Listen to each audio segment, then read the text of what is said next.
طيبا مباركا فيه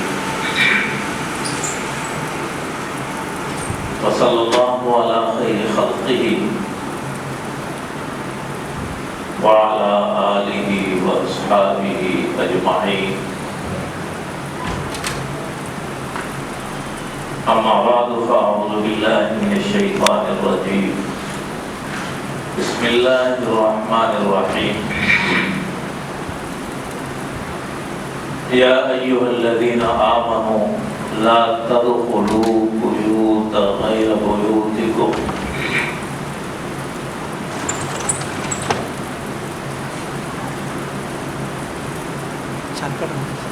يا أيها الذين آمنوا اے ایمان والو آپ لوگ دوسرے کے کسی کے گھر میں بھی بغیر اجازت کے مت داخل ہو حتیٰ تستأذنوا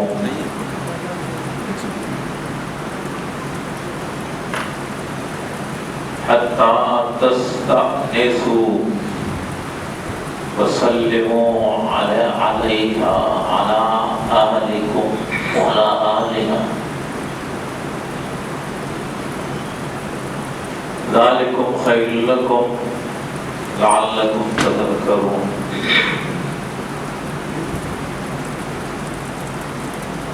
اے ایمان والو،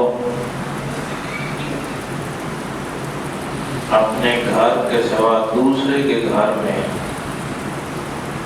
بغیر اس کی مرضی کے مت داخل ہوں جب تک اس کی رضا معلوم نہ کر لو، اس سے اجازت نہ لے لو، اور سلام کرو گھر والوں کو۔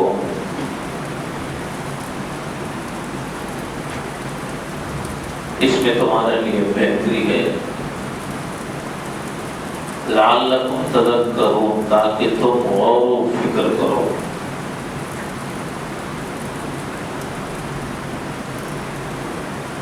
یہ قرآن پاک کی آیتیں ہیں ہمارے معاشرتی اصلاح کے لیے کہ ہمیں زندگی کس طرح گزارنی ہے، کیونکہ آج کل ہماری یہ سوچ ہے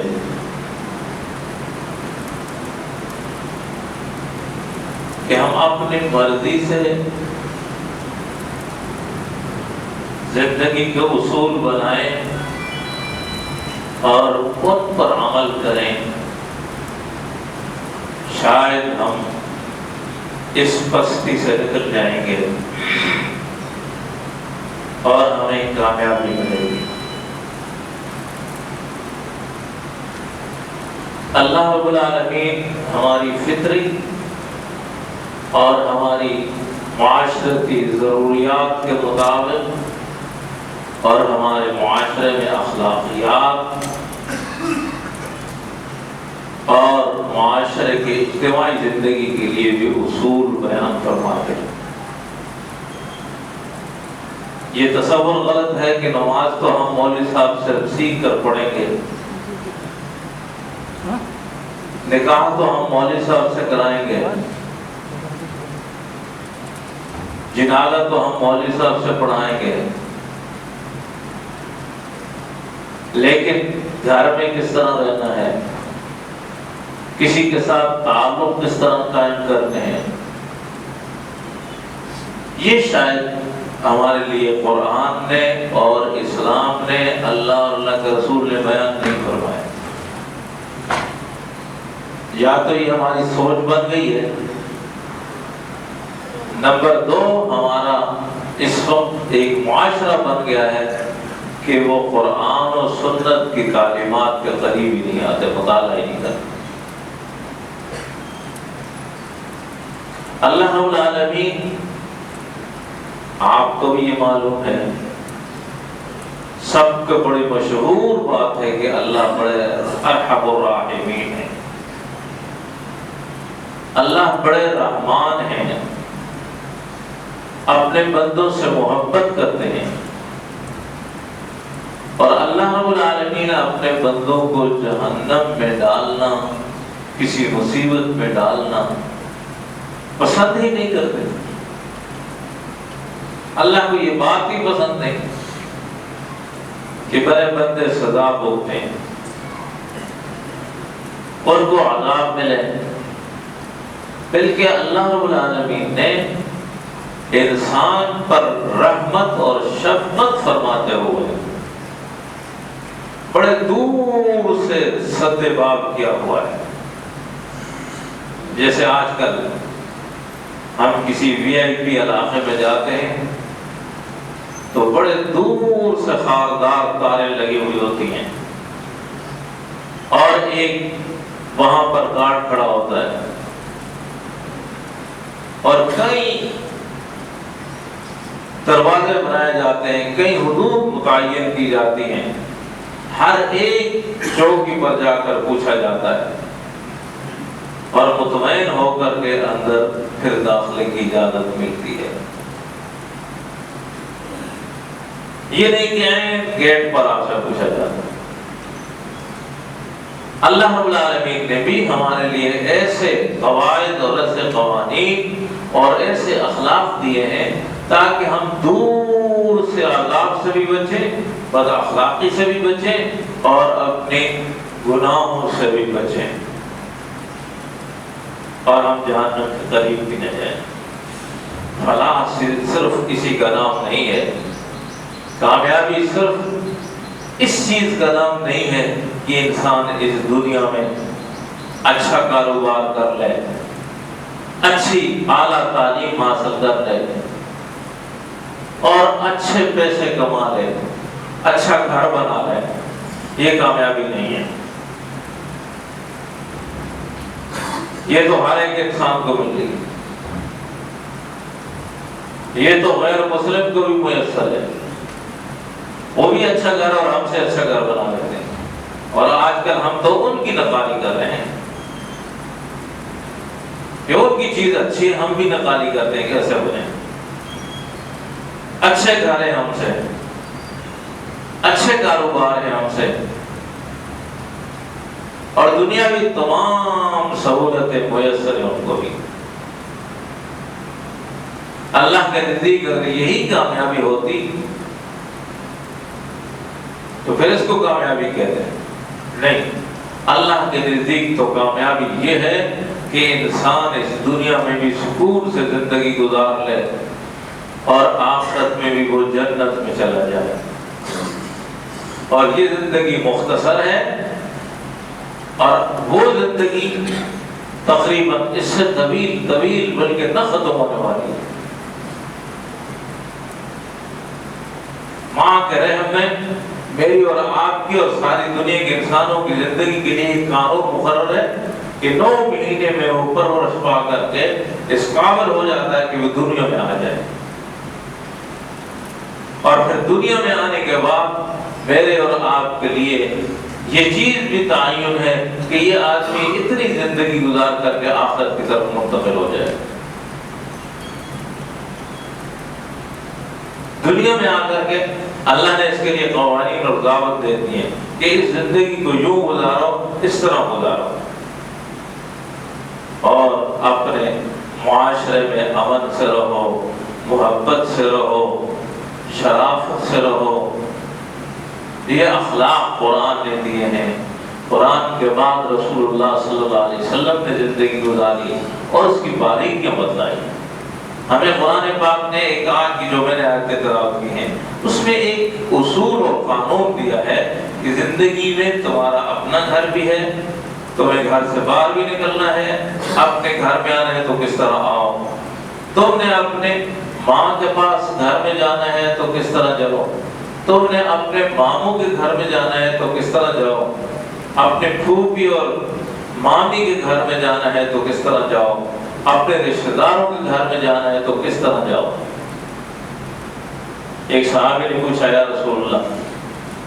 اللہ کہتے ہیں کہ اجازت لے کر گھر میں داخل ہوں تو میرے لیے کیا حکم ہے؟ میری ماں ہے اور میں اس کی خدمت کرتا ہوں، میرے علاوہ بھی کوئی آدمی نہیں ہے جو میری ماں کی خدمت کرے، تو میں بھی اجازت دے کے جاؤں۔ تو حضور صلی اللہ علیہ وسلم نے فرمایا کیا آپ اپنی ماں کو اس حالت میں پسند کرتے ہیں کہ وہ اس حالت میں بیٹھ ہو، کہ آپ اس کو دیکھیں اور مناسب نہ ہو؟ کہا نہیں یا رسول اللہ، یہ تو مناسب نہیں ہے۔ تو آپ نے فرمایا یہی اسلام اور اللہ کا حکم یہ ہے کہ اپنی ماں کے پاس بھی جاؤ تو اجازت لے کر جاؤ۔ کوئی دوسرا بیٹا نہیں ہے، دوسری اولاد نہیں ہے جو اس کی خدمت کرے، اپنے بیٹے کے لیے یہ حکم دیا۔ خود حضور صلی اللہ علیہ وسلم لوگوں کے پاس گئے، ان کے گھروں میں گئے اور گھر پہ جا کر کے آپ نے اجازت چاہی اور سنت رسول اللہ صلی اللہ علیہ وسلم سے یہ ایک تعلیم دی، تربیت دی کہ کسی کے گھر پہ جاؤ تو گھر پہ بالکل دروازے کے سامنے کھڑے ہو کر نہیں، بلکہ ایک کنارے پہ کھڑے ہو دروازے کو کھٹکھٹاؤ، السلام علیکم کہو، جس طرح ممکن ہے، یہ اجازت ہے۔ اور پھر یہاں تک آپ نے ایک صحابی کے گھر پہ گئے تو آپ نے وہاں السلام علیکم ورحمۃ اللہ کہا، کوئی جواب نہیں آیا۔ تھوڑی دیر بعد پھر کہا، کوئی جواب نہیں آیا۔ تیسری دفعہ پھر کہا، کوئی جواب نہیں آیا۔ تو آپ کے ساتھ صحابہ کرام اور خود تھے، آپ واپس ہو گئے، آپ واپس جانے لگے، اس گھر سے واپس جانے لگے کہ کوئی آواز نہیں ہے، اجازت نہیں۔ 3 دفعہ، اور فقہاء نے لکھا ہے کہ 3 دفعہ بھی ان کو اتنا موقع دو کہ وہ اگر کوئی ایمرجنسی میں ہے تو وہ بار آ کر کے یا آپ کو جواب دینے میں ان کو موقع مل جائے، وقفے وقفے سے۔ آج کل فون کے ذریعے بھی اجازت دی جا سکتی ہے، گیٹ پہ جا کر کے بھی آج کل سہولتیں موجود ہیں، اجازت لی جا سکتی ہے۔ لیکن جہالت میں یہ ہوتا تھا کہ اپنے عزیز و اقارب کے گھر سیدھے سیدھے چلے جاتے، صباحاً خیرا، صباحاً مبارک، مساء مبارک، صبح کو جاتے صبح کا نام لیتے، شام کو جاتے شام کو، اور سیدھے گھر میں گھس جاتے۔ حضور صلی اللہ علیہ وسلم نے اس کو منع فرمایا، نہیں تمہارے عزیزوں کا گھر ہے لیکن یہ طریقہ کار ماں ہے۔ یا ایھا الذین آمنوا لا تدخلوا بیوت غیر بیوتکم حتی تستأنسوا وتسلموا علیہا علی اہلہا۔ فرمایا کہ اس وقت تک کسی کے گھر میں نہ جاؤ جب تک کہ تم ان سے اجازت نہ لے لو اور وہ تمہیں اجازت نہ دے دیں۔ اور قرآن پاک نے یہاں فرمایا حتی تستأنسوا، یعنی یہ عرس ہے، حتی تستأذنوا نہیں ہے، اجازت نہ لے۔ اور مفسرین نے اس پر بھی بڑی بات کی ہے کہ تستأنسوا اور تستأذنوا میں یہ فرق ہے کہ اجازت لینا ایک بات ہوتی ہے اور کسی کو یہ موقع فراہم کرنا کہ وہ آپ سے مانوس ہے، آپ کو اپنے گھر میں چاہتا بھی ہے کہ نہیں چاہتا۔ قرآن پاک نے وہ الفاظ استعمال کیے ہیں جس میں پوری گنجائش اور پورے حقوق کی تحفظ کرتا ہے۔ تو حضور صلی اللہ علیہ وسلم نے جب تیسری دفعہ اس آدمی نے سلام کا جواب بھی نہیں دیا تو آپ واپس ہوئے۔ واپس ہوتے ہی وہ صحابی گھر سے نکلے اور کہنے لگے یا رسول اللہ صلی اللہ علیہ وسلم آپ کی جا رہے میں حاضر ہوں۔ فرمایا یا رسول اللہ آپ نے جب سلام کیا تو میں نے آپ کے سلام کو سنا، ایک دفعہ بھی، دوسری دفعہ بھی، تیسری دفعہ بھی،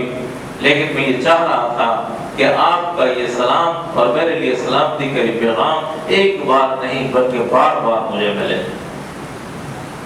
یہ تھی محبت صحابہ کرام کو حضور صلی اللہ علیہ وسلم کی، اور یہ ہے محبت، اور یہ محبت اس وقت کے لیے نہیں تھی کہ حضور صلی اللہ علیہ وسلم موجود ہیں، وہ تو ان کا ایک مقام تھا کہ حضور صلی اللہ علیہ وسلم پر موجودگی میں ایمان کی حالت میں انہوں نے ایمان بھی لایا اور صحابہ کرام کے حضور صلی اللہ علیہ وسلم کی اتباع بھی کی اور آپ کو ایمان والی آنکھوں سے بھی دیکھا. لیکن محبت کا، عظمت کا، اطاعت کا یہ حکم ہمیں قیامت تک آنے والے مسلمانوں کے لیے جو ایمان لائے اس وقت کے لیے نہیں تھا. فرمایا رسول اللہ میں یہ چاہ رہا تھا کہ آپ کی یہ سلامتی کا الفاظ میں بار بار سنوں. یہ ایک ذوق اور شوق تھا. مسنون یہ ہے کہ 3 دفعہ کسی کے گھر پہ جاؤ، اس سے اجازت لو. اور آج بھی معاشرے میں سنت کسی پر آتا ہے کہ کسی کو فون کرو تو 3 دفعہ سے زیادہ اگر وہ نہیں اٹھاتا تو مت کرو اس کو. اور اگر اسی طرح 3 دفعہ کے بعد وہ آپ کو جواب نہیں دیتا تو قرآن پاک نے فرمایا کہ واپس آ جائے. اور کوئی عار اس میں نہیں، کوئی ذلت اور بے عزتی نہیں ہے، اسی میں سکون ہے. حضور صلی اللہ علیہ وسلم نے فرمایا کہ گھر کے دروازے کے سامنے کھڑے ہو کر کے اجازت لینا، پہلے نظر ڈالنا اور پھر اجازت لینا، اس میں رسول اللہ صلی اللہ علیہ وسلم سخت ناراض ہوتے تھے. اور یہاں تک روایت میں آتا ہے کہ اگر کوئی پتھر اٹھا کر اس کی آنکھوں میں مارے، اگر آنکھ ضائع ہو جائے تو اس پہ کوئی جرمانہ نہیں ہوگا. یہ بد اخلاقی ہے، یہ جہالت ہے کہ کسی کے گھر میں بغیر اجازت کے ایسی جگہ کھڑا ہو کر اس کے گھر کے اندر آنکھ یعنی اپنی نظر دوڑائے اور وہ اس کی سارے گھر کے اندر کے راز معلوم کرے. یہ اسلام نے اجازت نہیں کی. فرمایا کہ اس میں تمہارے لیے عزت ہے، تمہارے لیے پاکی ہے، تمہارے لیے اس میں نجات ہے، معاشرے کی بہتری ہے. لیکن آج ہم اپنے معاشرے کو قرآن کے پاس لاتے ہیں اور مجھے تو حیرت ہوتی ہے اپنے اس معاشرے کو دیکھ کر کے کہ جہاں پڑھے لکھے تعلیم یافتہ لوگ ہیں اتنے ہی قرآن پاک اور سنت سے دوری اختیار کیے ہوئے. ایسا نہیں کہ سب، الحمدللہ بہت بڑا حصہ ہے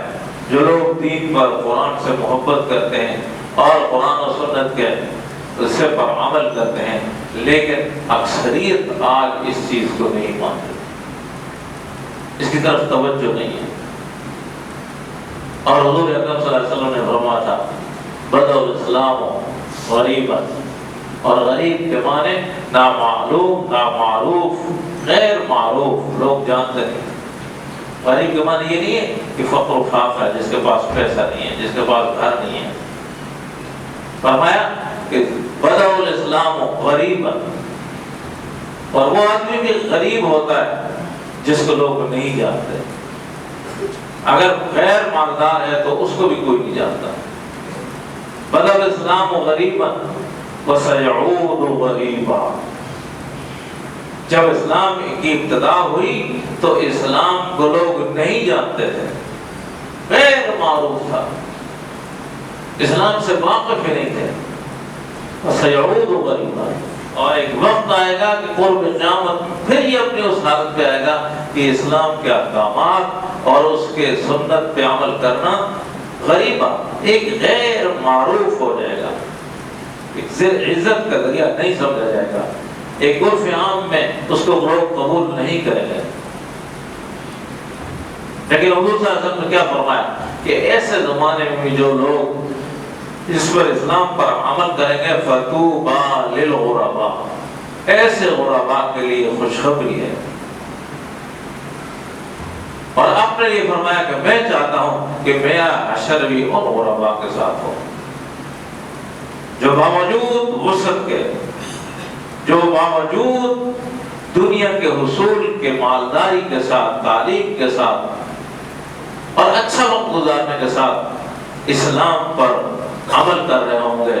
اور حضور صلی اللہ علیہ وسلم سے محبت کر رہے ہوں گے اور حضور صلی اللہ علیہ وسلم کے طور و طریقوں کو اپنائیں گے اور حضور صلی اللہ علیہ وسلم کے طریقوں کو اپنے لیے عزت کا ذریعہ سمجھیں گے، حضور کی سنتوں کو اپنانے کے لیے اپنے فخر سمجھیں گے اور حضور صلی اللہ علیہ وسلم کی سنتوں کو اپنانے کے لیے اپنے لیے معاشرے میں عزت کا ذریعہ، سرفرازی کا ذریعہ سمجھیں گے، ان لوگوں کے لیے وہ خوشخبری ہے. جو ان حالات میں غریب، یہ ساری نعمتیں اللہ کی رضا اور رسول اللہ صلی اللہ علیہ وسلم کے اتباع میں نعمتیں ہیں، اور اگر حضور صلی اللہ علیہ وسلم کی اتباع اور رسول اللہ صلی اللہ علیہ وسلم کے دین کے خلاف ہے تو یہ چیزیں کوئی اللہ کی طرف سے نعمت نہیں ہے۔ ہمیں فخر نہیں حاصل ہوتا کہ ہم اتنے تعلیم یافتہ ہیں اگر حضور کی محبت سے سواری ہے، اگر حضور سے اور حضور صلی اللہ علیہ وسلم کے طریقوں سے ہمیں نفرت ہے تو ہمیں کیا حق حاصل ہے؟ ہاں اللہ غفور رحیم ہے، اور حضور صلی اللہ علیہ وسلم نے فرمایا کہ ایمان کا دار و مدار خاتمے پر ہے، پہلے کی زندگی پر نہیں ہے۔ اس زندگی میں آپ نے کیا کیا اور کیا نہیں کیا، خاتمے پر دار و مدار ہے۔ اگر خاتمہ اس کا ایمان پر ہو جاتا ہے تو اللہ رب العالمین سارے گناہوں کو معاف کر دیں گے، اور اگر خاتمہ پھر ایمان نہیں ہوتا تو انسان کی ساری عبادتیں ضائع بھی ہو سکتی ہیں۔ حضور صلی اللہ علیہ وسلم نے فرمایا کہ ایمان تو خوف اور رجا کے درمیان ہے۔ ایمان یعنی اللہ سے یہ ڈر رہے دل میں کہ کہیں میرے ایمان ضائع نہ ہو جائے، مجھ سے میرا رب ناراض نہ ہو جائے، اور امید یہ رکھے کہ میں مسلمان ہوں، میں کلمہ پڑھ رہا ہوں، میں حضور کی شفاعت کا امید رکھتا ہوں، اور ان امیدوں کے ساتھ وہ اگر زندگی گزارتا ہے تو فرمایا یہ علامت ہے اس کے ایماندار ہونے کے لیے۔ تو فرمایا یا ایھا الذین آمنوا لا تدخلوا بیوتا غیر بیوتکم حتی تستأنسوا وتسلموا علی اہلہا۔ حکم دیا کہ کسی گھر میں بغیر اجازت کے مت جاؤ، اور اجازت لے کر بھی جاؤ تو آداب اور احترام اور اکرام کے ساتھ جاؤ، آداب کے ساتھ جاؤ، تب بھی وہاں ایسا نہیں کہ انسان اکڑ کر چلا جائے، تکبر میں جائے اور کسی چیز کا خیال ہی نہ رکھے۔ نہیں، اگر وہ بڑا ہے تو اس کا خیال، چھوٹا ہے تو اس کا خیال، رشتہ داری ہے تو اس کا خیال، اور اجازت لینا ضروری ہے۔ اجازت کے بھی پھر بڑے تفصیلات ہیں سنت میں، حضور صلی اللہ علیہ وسلم خود عمل کیا اور صحابہ کرام کو بتایا، اور پھر آخر آیات میں سے فرمایا ذالکم خیر لکم، یہ تمہارے لیے بہتر ہے۔ جاہلیت کے طریقوں پر خامخواہ اپنے قریبی رشتہ دار کے گھر میں بغیر اجازت کے گھس جاؤ، فرمایا یہ جاہلیت کا طریقہ تھا۔ ذالکم خیر لکم، اس میں تمہارے لیے بہتری ہے، اور اس میں تم غور و فکر کرو، غور و فکر تو کرو۔ قرآن پاک کسی آیت کو لے کر کے آدمی جب اس پہ غور و فکر کرتا ہے، اس کے معنی پر، اس کے مطلب پر، اس کے شان نزول پر، کہ یہ آیت کب نازل ہوئی، کس طرح نازل ہوئی، اور کیا احکامات اس میں، اور اس میں کیا اللہ رب العالمین کے یہ الفاظ اور جملے ہیں کہ ذالکم خیر لکم، کہ ہمارا اللہ ہم سے راضی ہو جائے، تو یہ بھی عبادت ہے، اور یہ معاشرے میں ہم آداب کے ساتھ اصول اور سنت کے مطابق گزاریں گے تو یہ بھی ہماری مغفرت کا اور معاشرے میں اچھائی کا ذریعہ بنے گا۔ اللہ رب العالمین ہمیں عمل کی توفیق نصیب فرمائے۔ وآخر دعوانا